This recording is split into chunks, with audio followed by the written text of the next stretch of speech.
السلام علیکم viewers, drama serial Kumar کی آنے والی ایپیسوڈ میں آپ دیکھیں کہ لائبہ کی بارات واپس چلی جاتی ہے اور اس کے ابو کو وہیں پر پکڑ کے لے جایا جاتا ہے۔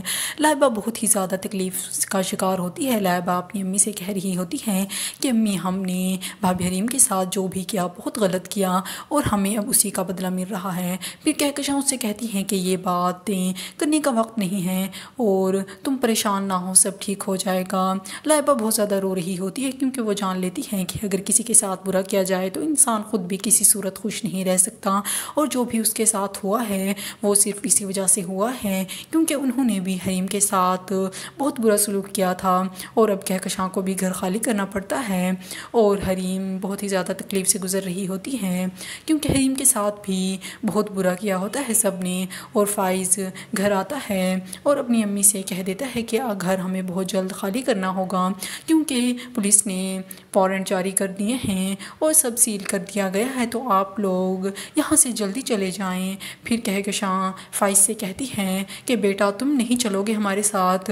پھر فائز کہتا ہے کہ نہیں، میں آپ کے ساتھ نہیں جا سکتا کیونکہ مرزا صاحب نے مجھے بتایا ہے کہ پولیس نے میرے خلاف بھی اریسٹ وارنٹ جاری کر دیے ہیں اور اب پولیس کچھ ہی دیر میں مجھے لینے کے لیے آتی ہوگی۔ جب کہکشاں یہ سنتی ہے تو وہ رونے لگ جاتی ہے، وہ اپنے آپ پر کنٹرول نہیں کر پا رہی ہوتی۔ انہوں نے ہی دولت کے لالچ میں سب کچھ بھلا دیا تھا۔ حریم آ کر اپنے ابو کو بتاتی ہے جو کچھ بھی لائبہ کے ساتھ ہوا اور جو میرج ہال میں ہوا۔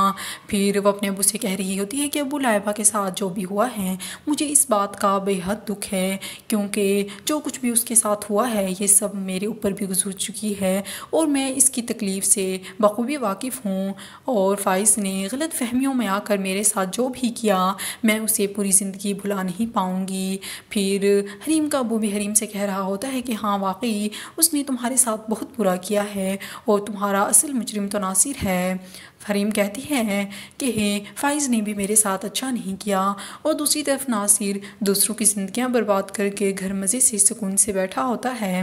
اور پھر ناصر کی امی ناصر سے کہہ رہی ہوتی ہیں کہ جو تم کر رہے ہو اس کا بدلہ تمہیں بہت جلد ملے گا انشاءاللہ۔ جب یہ بات ناصر سنتا ہے تو اس کا تو موڈ ہی آف ہو جاتا ہے کیونکہ اب اس کے ساتھ بھی وہی برا ہوگا جو اس نے دوسروں کے ساتھ کیا ہے۔